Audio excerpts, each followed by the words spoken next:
శ్రీగురుభ్యో నమ. శ్రీ మహాగణాధిపతయే నమ. శ్రీ సరస్వతి నమ. భక్తులారా, వ్యాసప్రోక్త భాగవత మహాపురాణం యథాతథంగా చెప్పుకున్నాం.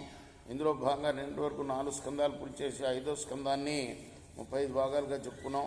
ఈ రోజున 36వ భాగం చెప్పుకునే ముందు వ్యాస భగవాన్ని ప్రార్థన చేసుకున్నాం.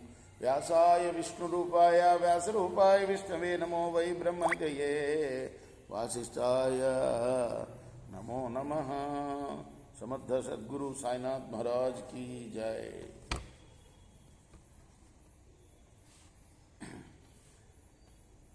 గయోపాఖ్యానం నిన్న మనం గైడు వరకు వచ్చి ఆగాం. వంశపారంపర్యంలో, వంశక్రమంలో, భరత వంశక్రమంలో రాజర్షుల్లో శ్రేష్ఠుడు గైడు. ఈయన ద్వారా సకల జీవరాశులను రక్షించడం కోసం విష్ణువు సత్వప్రధానమైన దేహం ధరించి ఆత్మతత్వాన్ని తెలిసినవాడుగా అవతరించాడు. అంటే గైడు రూపంలో అని పెద్దలు చెప్తారు. రాజా, గైడు సంయమనం మొదలైన లక్షణాలచే మహాసద్గుణ సంపన్నుడు, సర్వమానవుల్లో గొప్పవాడు అయ్యాడు. అతని కథలన్నీ కూడాను పురాణవేత్తలైన మహాత్ముల చేత అనేక విధాలుగా స్తుతింపబడుతూ వచ్చాయి. ఆ పురాణవేత్తలు అందరూ కూడా గైడ్ని ఏ విధంగా స్తుతిస్తున్నారో చెప్తాను విను. ఓ పరీక్ష మహారాజా, శుకులు వారు చెప్తున్నారు, గైడు ధర్మ మార్గానుసారంగా ప్రజల్ని సత్కర్మల్లో నియోగిస్తూ, మంచి మాటలతో బుజ్జగిస్తూ, మంచి పనులకు ప్రోత్సహిస్తూ, అవసరమైనప్పుడు గట్టిగా మందలిస్తూ ఉండడం రాజధర్మం కాబట్టి ఆ ధర్మాల్ని అనుసరిస్తూ తన ప్రజలందరూ కూడా ఎంతో సంతోషంగా ఉండేటట్లు పరిపాలించాడు. యజ్ఞాన్ని చేయటం కూడా రాజధర్మమే. అంచేత యజ్ఞ సమయాల్లో తన మనసులో యజ్ఞపురుషుడైన ఈశ్వరుణ్ణి నిలిపి సేవించాడు. తన స్వధర్మాల్ని సంపూర్తిగా నిర్వహించాడు. స్వధర్మ నిర్వహణ పరమ పురుషార్థమైన మోక్షానికి దారితీస్తుంది. ఇట్టి స్వధర్మంనే స్వధర్మం చేత గైని యొక్క అంతఃకరణం నిరంతరం సంస్కరించబడినది, మిక్కిలి పరిశుద్ధమైంది. హృదయస్థుడైన ఈశ్వరుణ్ణి ఆయన సందర్శించాడు. సకల జీవరాశికి ఆనందం కలిగేలాగున స్వాభిమానం లేకుండా ఆత్మసాక్షాత్కారాన్ని పొందినవాడైనా అభిమానశూన్యుడై భూమిని పరిపాలించాడు. సత్య విషయంలోనేమి, మంచివారిని సేవించడంలోనేమి, ధర్మ సంబంధంలోనేమి, యజ్ఞకర్మల విషయాల్లోనేమి గైడు సాక్షాత్తు విష్ణు స్వరూపుడే కానీ మానవ మాతృడు కానే కాదు. మహాపురుషులకి ఎటువంటి గుణాలు ఉండాలో అటువంటి గుణాలు కలిగిన వాడు గైడు. అంచేత దక్ష ప్రజాపతి పుత్రికలైన శ్రద్ధ, మైత్రి, దయ మొదలైన వాళ్ళు తమంత తాముగా వచ్చి ఆయనకి వరాలు ప్రసాదించారు.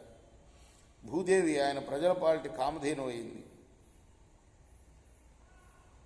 వేదాలు కోరిన కోరికలు అనుగ్రహించాయి. యుద్ధంలో ఓడిపోయిన రాజులు కప్పం చెల్లించారు. బ్రాహ్మణులు తమ పుణ్య సంపదలో 6వ భాగం ఆయనకి పంచిస్తున్నారు. ఏటతెగని సోమపానంతో, శ్రద్ధాభక్తులతో చేసే యజ్ఞాలతోటి ఇంద్రాది దేవతలను సంతృప్తి పరుస్తూ యజ్ఞాలు చేస్తున్నారు. వాళ్ళు కూడా ఆయనకి తగిన ఫలితాలు ఇస్తున్నారు. బ్రహ్మ మొదలు గడ్డి పరక వరకు అన్ని లోకాల ప్రాణుల్ని కూడా గైడు సంతృప్తిపరిచాడు. ఆయన చేసే భక్తి సాధన శ్రద్ధచే శుద్ధమైంది, అచంచలమైంది. ఆయన ఆ విధమైన భక్తితో యజ్ఞఫలాన్ని సమర్పించినందువల్ల యజ్ఞస్వరూపుడైన శ్రీహరి కూడా స్వయంగా వచ్చి స్వీకరించి సంతుష్టుడయ్యాడు. ఈ విధంగా గైడు చాలా కాలం రాజ్య పరిపాలన సాగించాడు. అటువంటి గైడుకి జయంతి అనే భార్య వల్ల చిత్రరథుడు, స్వాతి, ఆ తర్వాత అవరోధనుడు అనే 3 కొడుకులు పుట్టారు. చిత్రరథుడు, స్వాతి, అవరోధనుడు అనే 3 కొడుకులు పుట్టారు. చిత్రరథుడికి ఊర్ణ అనే భార్య వల్ల సమ్రాట్ అనే కొడుకు జన్మించాడు. ఆ సమ్రాట్కు ఉత్కళ అనే అమ్మాయి భార్య వల్ల ఉత్కళ అనే భార్య వల్ల మరీచి కలిగాడు. మరీచికి భార్య అయిన బిందుమతి వల్ల బిందుమంతుడు పుట్టాడు. ఆ బిందుమంతునికి సరఘ అనే భార్య వల్ల మధు అనే ప్రసిద్ధి చెందినవాడు జన్మించాడు. మధుకి సుమనస అనే భార్య వల్ల వీరవ్రతుడు ఉద్భవించాడు. ఆ వీరవ్రతుడికి భోజ వల్ల మన్యు, ప్రమన్యులు అనే 2 కుమారులు కలిగారు. వారిలో మన్యుకు సత్య వల్ల భువనుడు పుట్టాడు. భువనుడికి దోష వల్ల త్వష్ట జన్మించాడు. ధర్మాత్ముడైన త్వష్టకు విరోచన వల్ల విరజుడు అనేవాడు జన్మించాడు. ఓ రాజా, ఆ విరజునికి విశూచి అనే పేరు గల భార్య వల్ల శతచత్తు మొదలుగా గల 100 కొడుకులు పుట్టారు. వారందరూ కూడా శత్రువులను జయించగలవారు. ఆ 100 కుమారులకు అనంతరం వారికి అనగా విరజుడు విశ్వచులకు ఒక పుత్రిక కూడా పుట్టింది. విరజుడికి కలిగిన సంతాన సంపత్తికి ప్రజలు చాలా సంతోషించాడు. గొప్పవాడైన ప్రియవ్రతుని వంశంలో తన వరకు గల పరంపరలో విరజుడు చివరివాడు. ఇంద్రుడి తమ్ముడైన ఉపేంద్రుడిలాగా అతడు రాజవంశంలో రాణించాడు. ఈ విధంగా సుఖమహర్షి మాటలకు అభిమన్యుని కుమారుడైన పరీక్షిత్తు చాలా సంతోషించాడు. అప్పటి వరకు తాను విన్న మహావిష్ణు మహిమలు ఆయనకు ఎంతో సంతోషాన్ని కలిగించాయి.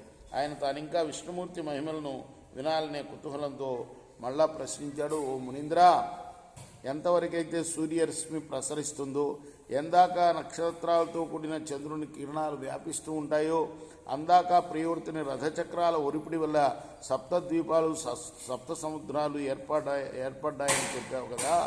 ఆ ద్వీపాల పరిమాణాలని, సముద్ర పరిమాణాలని సవిస్తరంగా వివరించి చెప్పు. ఈ లోకమంతా గుణమయమైన శ్రీహరి యొక్క స్థూల స్వరూపమే. అందువల్ల అటువంటి భావం లోకంలో నిలిపినట్లయితే నిర్గుణము, సూక్ష్మము, స్వయం ప్రకాశము, బ్రహ్మస్వరూపమైన వాసుదేవుని యందు మనస్సు సుస్థిరంగా లగ్నమవుతుంది.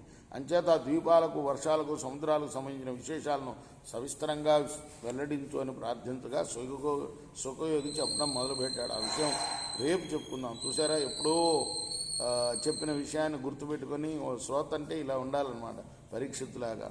అప్పుడు చెప్పావు కదా ప్రియవ్రతుడు గురించి, ఎప్పుడో ఎన్ని తరాల క్రితము, అంటే అనేక వంశక్రమం అయిపోయిన తర్వాత ప్రియవ్రతుడిని గుర్తుపెట్టుకొని ఆయన రథచక్రాల ఒరిపిడితో సప్త ద్వీపాలు, సప్త సముద్రాలు ఏర్పడ్డాయన్నావు కదా, వాటి గురించి వివరంగా చెప్పమని అడుగుతున్నాడు పరీక్షిత్తు. రేపు ఆ విషయం తెలుసుకుందాం. కృష్ణార్పణమస్తు. సాయి కృష్ణార్పణమస్తు. స్వస్తి ప్రజాభ్య పరిపాలయంతాం న్యాయేన మార్గేణ మహిమీషా గో బ్రాహ్మణేభ్య సోమస్తు నిత్యం. లోకా సమస్తా సుఖినోంతు. చేకోరా హారతి దిగో సద్గురునాథ దేవా సాయినాథ. పాంచభౌతిక తత్వములానే హారతులిత్తుమురా. నిర్గుణం మగ స్థితే వీడి ఎట్లి ఆకారం పొందితి ఓ సాయి.